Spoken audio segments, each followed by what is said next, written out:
నమస్తే, నేను Yogita. Welcome to సత్యాగ్రహి. సరిగ్గా 4 రోజుల క్రితం చెర్లపల్లి జైల్లో బండి భగీరథ్ పోలీసుల కస్టడీలోకి వచ్చాడు. దేశవ్యాప్తంగా సంచలనం సృష్టించిన పోక్సో కేసులో భగీరథ్ ను పోలీసులు 3 రోజుల పాటు తమ కస్టడీలోకి తీసుకున్నారు. అసలు ఆ 3 రోజులు రోజుకు 7:30 గంటల పాటు జరిగిన ఆ క్లోజ్డ్ డోర్ విచారణలో ఏం జరిగింది? మొయినాబాద్ అరణ్య ఫామ్ హౌస్ లో క్రైమ్ సీన్ రీకన్స్ట్రక్షన్ చేసినప్పుడు భగీరథ్ ముఖంలో కనిపించిన భయం ఏంటి? బాధితులు అందించిన సాక్ష్యాల వెనక ఉన్న నగ్న సత్యం ఏంటి? సైలెంట్ గా నమోదైన ఒక ఎఫ్ఐఆర్ నుంచి భగీరథ్ ను మళ్లీ చెర్లపల్లి జైలు చీకటి గదికి తరలించే వరకు నిమిషం నిమిషానికి మారిన పరిణామాలు, ఈ కేసును కుదిపేసిన 5 సంచలన మలుపుల ఫుల్ కవరేజ్ ఇప్పుడు లైన్ టు లైన్ చూద్దాం.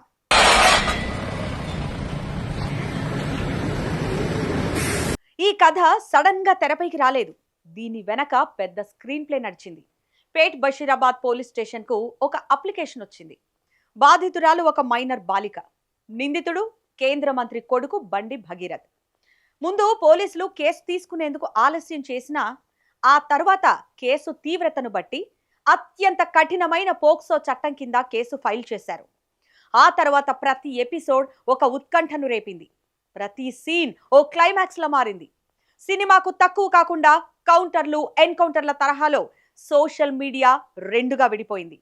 కొందరు బాధితురాలనే టార్గెట్ చేసుకొని వరుసగా వీడియోలు వదలడం అప్పట్లో సంచలనం సృష్టించింది. సెంట్రల్ మినిస్టర్ కొడుకు పైన ఒక అమ్మాయి పోక్సో కేసు పెట్టింది.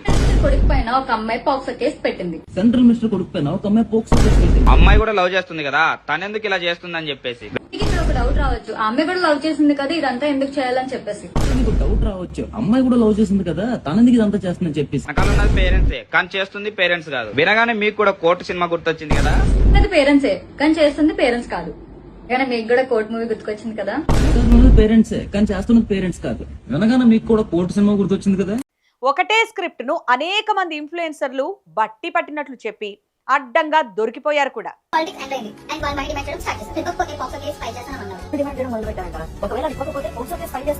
అయితే బాధితురాలిపై జరుగుతున్న డిజిటల్ దాడి చూడలేక ఆమె తల్లి రాసిన లేఖ నిందితులకు గట్టి షాక్ ఇచ్చింది. మా అమ్మాయిని ఎమోషనల్ గా ట్రాప్ చేశాడు, బ్లాక్మెయిల్ చేశాడు, పైగా ఇప్పుడు తమనే బెదిరిస్తున్నారంటూ ఆమె చెప్పిన విషయాలు అందరినీ దిగ్భ్రాంతికి గురి చేశాయి. ఇక్కడే అసలు ట్విస్ట్ మొదలైంది. ఒకవైపు అరెస్టు నుంచి తప్పించుకోవడానికి భగీరథ్ లాయర్లు హైకోర్టులో ముందస్తు బెయిల్ పిటిషన్ వేశారు. కానీ హైకోర్టు ఆ పిటిషన్ ని నిర్మోహమాటంగా తిరస్కరించింది. చట్టం ముందు అందరూ సమానమేనని స్పష్టం చేసింది. కేసు విషయంలో అప్పటి వరకు మీనమేషాలు లెక్కించిన పోలీసులు ఆ తర్వాత భగీరథ్ ను అరెస్టు చేయక తప్పలేదు. ఇక్కడ కూడా ఇంకో ట్విస్ట్ ఉంది. భగీరథ్ ను మేమే అరెస్టు చేశామని పోలీసులు, సీఎం రేవంత్ రెడ్డి చెబుతుంటే బండి సంజయ్ మాత్రం అబ్బే లేదండి, భగీరథ్ ను స్వయంగా నేనే అప్పగించానని చెప్పడం గందరగోళానికి దారితీసింది. ఇద్దరూ పెద్ద నాయకులే, కానీ ఎవరో ఒకరు మాత్రం ఖచ్చితంగా అబద్ధాలు చెబుతున్నారని రాష్ట్రమంతా తెలిసిపోయింది. అంతకుముందు ఓ సభలో ఇద్దరు నాయకులు గట్టిగా నవ్వడం కూడా సోషల్ మీడియాలో వైరల్ గా మారింది. అంతేనా, నా ప్రియమిత్రుడు బండి సంజయ్ అని రేవంత్ రెడ్డి చాలా ఆప్యాయంగా మాట్లాడడం సైతం వీళ్ల మధ్య బంధాన్ని అంతే బలంగా బయటపెట్టింది. మరి అంత అనుబంధం, ఆప్యాయత ఉన్న ఈ లీడర్లు కేసు నమోదైన తర్వాత భగీరథ్ ను కావాలనే తప్పించారన్న ఆరోపణలు కూడా వచ్చాయి. ఇక అక్కడి నుంచి స్టోరీ నెక్స్ట్ లెవెల్ కి వెళ్ళింది. జైల్లో ఉన్న భగీరథ్ ను విచారించడానికి వారం రోజుల కస్టడీ కావాలని పోలీసులు కోరగా మేడ్చల్ కోర్టు కొన్ని షరతులతో 3 రోజులకు అనుమతిచ్చింది. ఈ టైం లిమిట్ లోనే నిజాలు రాబట్టడానికి కూకట్పల్లి డీసీపీ రితిరాజ్ స్వయంగా రంగంలోకి దిగారు. కస్టడీ మొదటి రోజు ఉదయం చెర్లపల్లి జైలు నుంచి భగీరథ్ ను మేడ్చల్ ఆసుపత్రికి తీసుకెళ్లి ఆరోగ్య పరీక్షలు నిర్వహించారు. అక్కడి నుంచి నేరుగా మొయినాబాద్ లోని వివాదాస్పద అరణ్య ఫామ్ హౌస్ కు తరలించారు. ఇన్వెస్టిగేషన్ ఆఫీసర్లు భగీరథ్ ను ఘటనా స్థలంలో నిలబెట్టారు. ఆ రోజు అమ్మాయిని ఇక్కడికి ఎందుకు తెచ్చావు, ఎవరు హెల్ప్ చేశారు అని సీన్ రీకన్స్ట్రక్షన్ చేశారు. పోలీసుల ప్రశ్నలకు భగీరథ్ పొంతనలేని సమాధానాలు చెప్పినట్టు తెలిసింది. ఇప్పుడు డే 2లో ఏం జరిగిందో చూద్దాం. స్థలం గచ్చిబౌలి సర్వీస్ అపార్ట్మెంట్. ఇక్కడికి ఎందుకో తెలుసా? డిజిటల్ ఎవిడెన్స్ కోసం. రెండో రోజు విచారణ అంతా సైబర్ క్రైమ్ యాంగిల్లో నడిచినట్లు తెలుస్తోంది. గచ్చిబౌలిలోని ఒక లగ్జరీ సర్వీస్ అపార్ట్మెంట్ కు భగీరథ్ ను తీసుకెళ్లారు. పోలీసులు ఇప్పటికే భగీరథ్ ఫోన్ నుంచి డిలీట్ చేసిన డేటాను రికవర్ చేసినట్టు సమాచారం. అతని Instagram secret chats, WhatsApp voice notes, Snapchat మెసేజ్లను ప్రింట్ తీసి భగీరథ్ ముందు పెట్టారంట పోలీసులు. వీటిపై పోలీసులు పలు ప్రశ్నలు అడగ్గా వాటికి సమాధానం చెప్పలేక సైలెంట్గా ఉండిపోయాడంట భగీరథ్. అలా రెండో రోజు కస్టడీ గడిచిపోయింది. ఇక ఇప్పుడు డే 3 సంగతి చూద్దాం. ఆడియో టేపుల గుట్టుమట్లు తెలిసింది ఆ రోజే.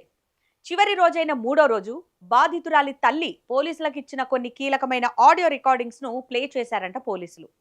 అందులో భగీరథ్ గొంతును పోల్చుకోవడానికి వాయిస్ శాంపిల్ సేకరించినట్టు తెలుస్తోంది. ఆ వాయిస్ నీదేనా కాదా అని ప్రశ్నించారంట పోలీసులు. దాంతోపాటు మరికొన్ని ఇంపార్టెంట్ విషయాలపై ఇంటరాగేట్ చేసి సాయంత్రం 5:30 గంటల సమయానికి 3 రోజుల కస్టడీ డైరీని పోలీసులు సక్సెస్ఫుల్ గా క్లోజ్ చేశారు.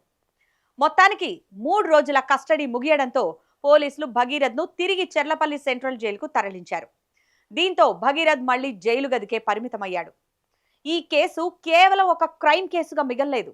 తెలంగాణ రాజకీయాల్లో ఒక పెద్ద భూకంపాన్ని సృష్టించింది. అయితే ఇప్పుడు అందరి కళ్ళు పోలీసులు సేకరించిన టెక్నికల్ ఎవిడెన్స్ మీదే ఉన్నాయి. పోక్సో కేసులో forensic lab report, digital chats అత్యంత కీలకం. ఒకవేళ ఆ డిజిటల్ ఆధారాలు గనక కోర్టులో నిరూపితమైతే బండి భగీరథ్ కు కఠినమైన జైలు శిక్ష పడే అవకాశం ఉందంటున్నారు న్యాయ నిపుణులు. మరి 3 రోజుల కస్టడీలో దొరికిన ఆధారాలు ఈ కేసును ఎలాంటి మలుపు తిప్పబోతున్నాయి? భగీరథ్ కేసు వ్యవహారం ఏ తీరానికి చేరబోతోంది? దీనిపై మీ అభిప్రాయం ఏంటి? ఈ వీడియో కింద కామెంట్ బాక్స్ లో మాకు తెలియజేయండి. ఇక ఇలాంటి సంచలన ఇన్వెస్టిగేటివ్ అప్డేట్స్ మిస్ అవ్వకుండా ఉండాలంటే వెంటనే మా ఛానల్ ని సబ్స్క్రైబ్ చేసుకోండి. Thanks for watching.